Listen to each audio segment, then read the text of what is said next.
రుషికొండలో palace ఏపీలో ఇప్పుడు hot టాపిక్గా ఉన్న అంశం.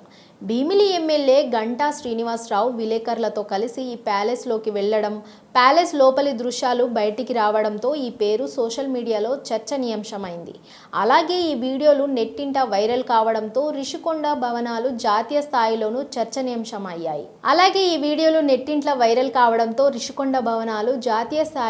చర్చకు దారితీశాయి.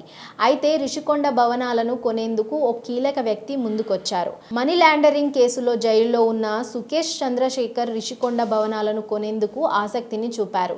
ఇందుకోసం ఏపీ ప్రభుత్వానికి లేఖ రాసినట్లు తెలుస్తోంది. రిషికొండ భవనాలు 500 కోట్లు ఖర్చు చేసి నిర్మించారని టీడీపీ నేతలు ఆరోపిస్తున్నారు. ఈ నేపథ్యంలో మార్కెట్ ధర కంటే 20% ఎక్కువ చెల్లిస్తానని సుకేష్ చంద్రశేఖర్ ఆఫర్ చేసినట్లు జాతీయ మీడియాలో వార్తలు వస్తున్నాయి. సుకేష్ చంద్రశేఖర్ మనీ లాండరింగ్ మోసం కేసులో ఆరోపణలు ఎదుర్కొంటూ ప్రస్తుతం ఢిల్లీలోని మండోలి జైలులో జ్యుడిషియల్ కస్టడీలో ఉన్నారు. రుషికొండ భవనాలను కొనేందుకు లేదా లీజుకు తీసుకునేందుకు ఆసక్తిని ప్రదర్శిస్తున్నట్లు ఏపీ సీఎం చంద్రబాబు నాయుడుకి లేఖ రాసినట్లు తెలిసింది. తన లాయర్ ద్వారా ఈ లేఖను పంపినట్లు సమాచారం. అయితే రుషికొండ ప్రాపర్టీని అమ్మేందుకు లేదా లీజుకు ఇవ్వాలని ఏపీ ప్రభుత్వం భవిష్యత్తులో నిర్ణయం తీసుకుంటే తన అభ్యర్థనను పరిశీలించాలని సుకేష్ అందులో కోరారు. మార్కెట్ ధర కంటే 20% ఎక్కువే చెల్లిస్తానని ఆఫర్ చేసినట్లు సమాచారం.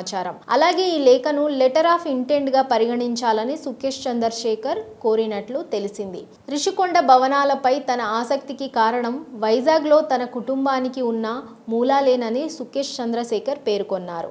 తన చిన్నతనంలో సెలవుల్లో అమ్మమ్మ అక్కడికి తీసుకెళ్లినప్పుడు ఆ ప్రాంతంలో ఆడుకునేవాడని లేఖలో రాసుకొచ్చారు. ఒకవేళ తన అభ్యర్థనను అంగీకరిస్తే నగదు చెల్లింపులు 100% లీగల్గా చెల్లిస్తానని పేర్కొన్నారు.